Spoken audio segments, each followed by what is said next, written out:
After a political battering in Washington, Volodymyr Zelenskyy recovered this weekend in the embrace of Britain and EU leaders. We've now agreed that the United Kingdom, along with France and possibly one or two others, will work with Ukraine on a plan to stop the fighting, and then we'll discuss that plan with the United States. At the top of the agenda, damage control, trying to get the U.S. back on side a peace plan for Ukraine after a disastrous White House meeting with U.S. President Donald Trump. How are you, Mr. President? He's all dressed up today.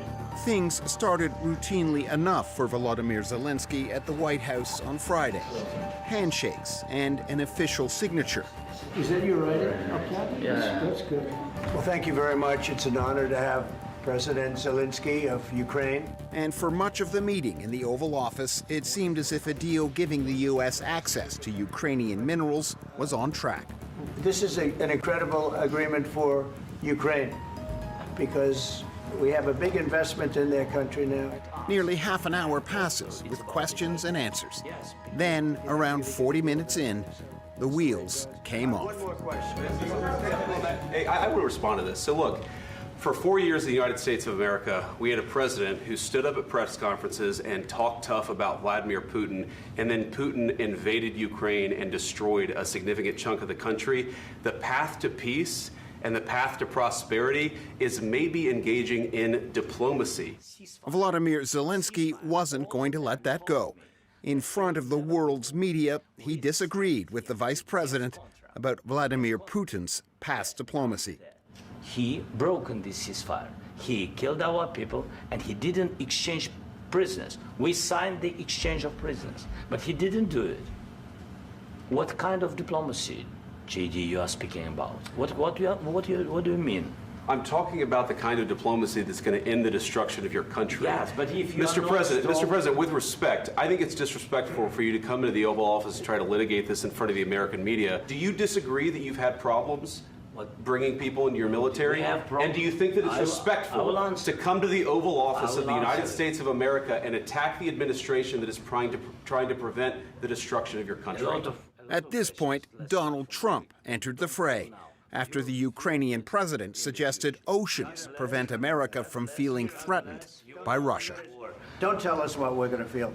We're trying to solve a problem. Don't tell us what we're going to feel. I'm not telling you. Because you're in no position to dictate that. That's exactly what you're doing. You're in no position to dictate what we're going to feel.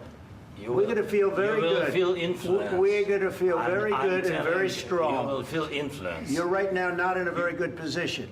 You've allowed yourself to be in a very bad position, and he happens to be right about it. From the very beginning of the war. You're not in a good position. You don't have the cards right now. With us, you start having cards. Right now, you don't. You're playing cards. You're playing cards. You're gambling with the lives of millions of people. You're gambling with World War III. You're gambling with World War III. And what you're doing is very disrespectful to the country, this country. That's back to you. Far more than a lot of people said they should have. Have you said thank you once? On the sidelines, Ukraine's ambassador to the U.S. was living through a diplomatic nightmare. Then Donald Trump spoke up for Russia's president. Let me tell you, Putin went through a hell of a lot with me. He went through a phony witch hunt where they used him and Russia. Russia. You ever hear of that deal? When it was over, there was no press conference, no deal to sign. Foreign policy analyst Dmitry Alperovitch said Washington has never seen anything like it. Everyone is in shock that this happened, obviously, in front of the cameras. I mean, tense moments between leaders happened, and even yelling matches, but you typically do it in private, not in public. Alperovitch believes whether this meeting was a trap or not, Volodymyr Zelenskyy was never going to get the security guarantees he was looking for. I don't think that there was any way that this meeting could have gone well, even if you didn't have this type of outburst. I think Zelenskyy had some sort of, miraculous hope that he could come to the Oval Office, charm Trump, get security guarantees, get things that Trump was just never going to do for Ukraine. In Kyiv, analyst Maria Avdieva said many were now fearful about losing U.S. support, but there was also anger over what happened in the Oval Office. A lot of people say that it was an ambush. It looked like it was staged. Zelensky was provoked at some kind, and they took it very personally because President Zelensky is representing Ukrainian people. He is elected president, and the way he was approached in the meeting in front of the cameras is unacceptable for many people in Ukraine. Maria, is there a sense whether President Zelensky can repair this damage and rebuild a relationship with Donald Trump? This is what makes people here anxious, and indeed, U.S. is a key supplier not only of military aid but other crucial things, allowing Ukraine to continue fighting and to continue defending the country from Russian invasion. So there is still hope here that the relations it's possible to restore the relation. The hope is still there. This is going to be great television, I will say that. Dmitry Alperovich believes after last week's events in Washington, Ukraine won't be the only country now questioning America's defense commitments. The fundamental issue is that Donald Trump does not like wars. He does not want Americans to fight in them. He thinks that the wars we fought over the last 20 years are dumb and counterproductive. I think that a lot of countries are going to have big question marks about the U.S. commitments should they come under attack, whether the U.S. will be there to defend them or whether it will try to do something similar, which is to end the conflict. Joining me now from Stockholm is the former Prime Minister of Sweden, Carl Bildt. Carl Bildt, welcome to 7:30. Thank you. Are we witnessing the beginning of the end of the transatlantic alliance? We are certainly in the worst moment of the transatlantic alliance for a generation. We've never seen anything like that because it's a meltdown of the relationship on an issue that is fundamental to the security of Europe. There have been crises before, Iraq war and things like that, where Europe was divided. But here we have all of Europe virtually on the same side. And being aghast at what we see happening in the White House. Now, what's happened since that meeting is that President Macron and Prime Minister Starmer have proposed a one-month truce in the air and at sea, but not on the ground. What's the rationale for that proposal? I think what they are trying to do is to get some sort of temporary thing that could be building confidence. There have been such attempts before. They have so far been rejected. And I don't think it's going to fly this time either. I think what the Russians are doing at the moment, apart from watching in sort of pure disbelief what's going on, is that they are increasing both the political and military pressure on Ukraine. They are doing that to a certain extent in cooperation with the US, in order to get a weakening of the Ukrainian position prior to the critical meetings. And the critical meetings is, of course, going to be the one between Trump and Putin, and then what happens subsequently, because at the end of the day, things will have to be sorted out, if ever, but will have to be sorted out between Ukraine and Russia.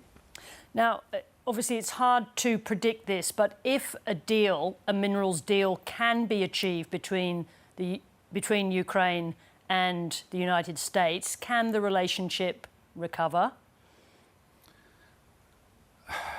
I don't know. I think the minerals deals is sort of materially irrelevant to what we are discussing here, because the deal that is there, which has been negotiated, will have no effect whatsoever within the next 10, 20 years or something like that. So it's more to sort of massage the personality or psychology of Donald Trump, that particular deal. It could be of some significance in that respect, but has no material significance otherwise.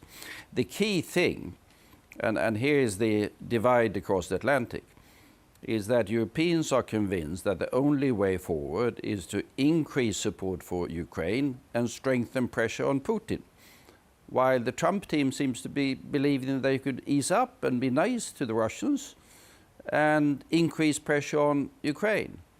And in my view, that is going to lessen the possibilities for the peace that everyone is seeking.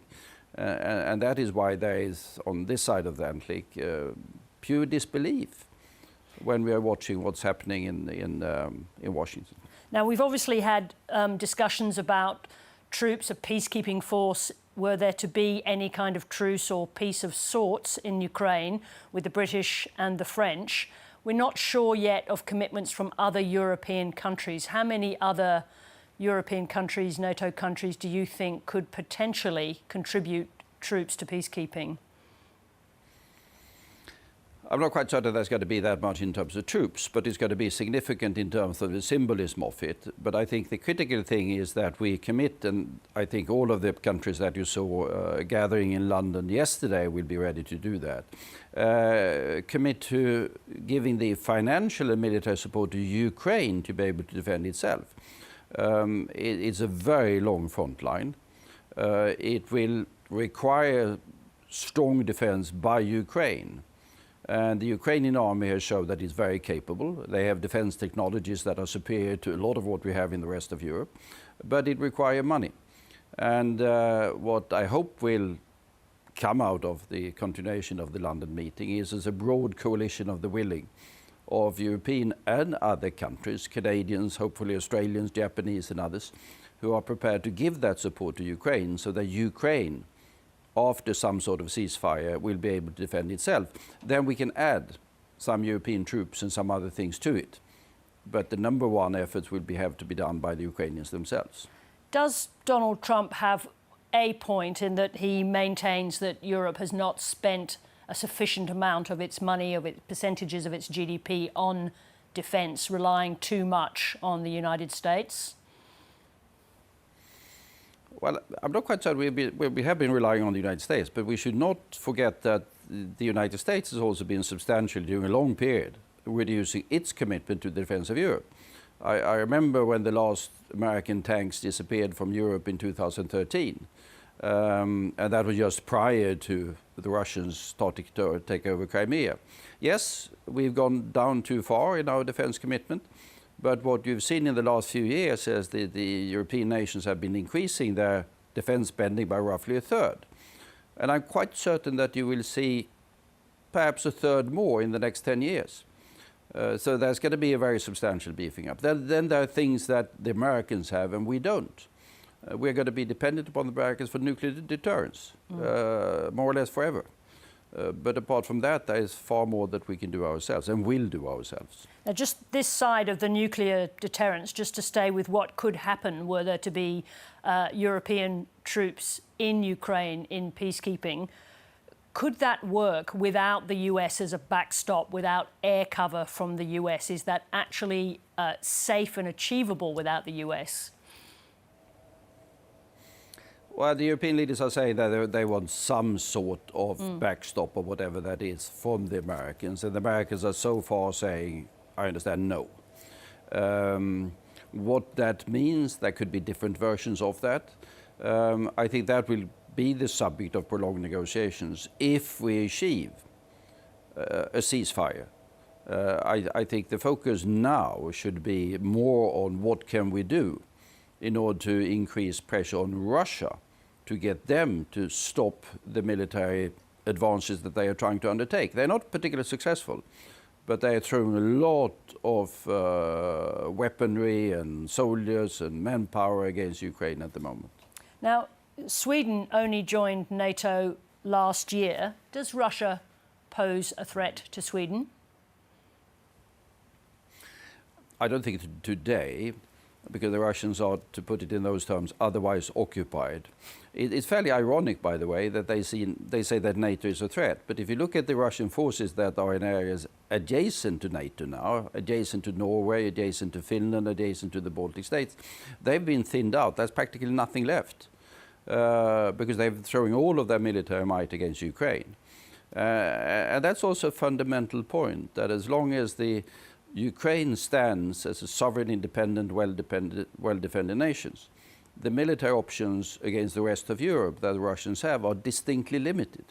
That is one of the reasons why this is so fundamental. The defense of Ukraine today is the defense of Europe tomorrow, including the defense of Sweden. I just want to move the conversation to our part of the world.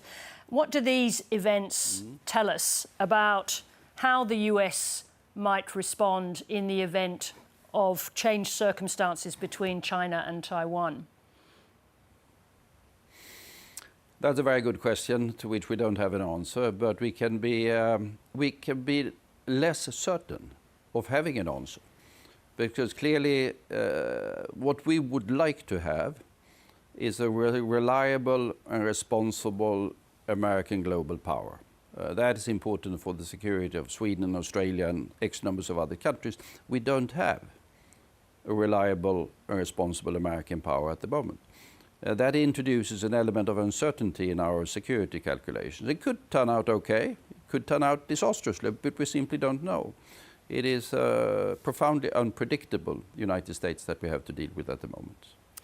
Carl Bildt, on that note, we'll leave it. We'll leave you in Stockholm. Thank you very much indeed for joining us. Thank you.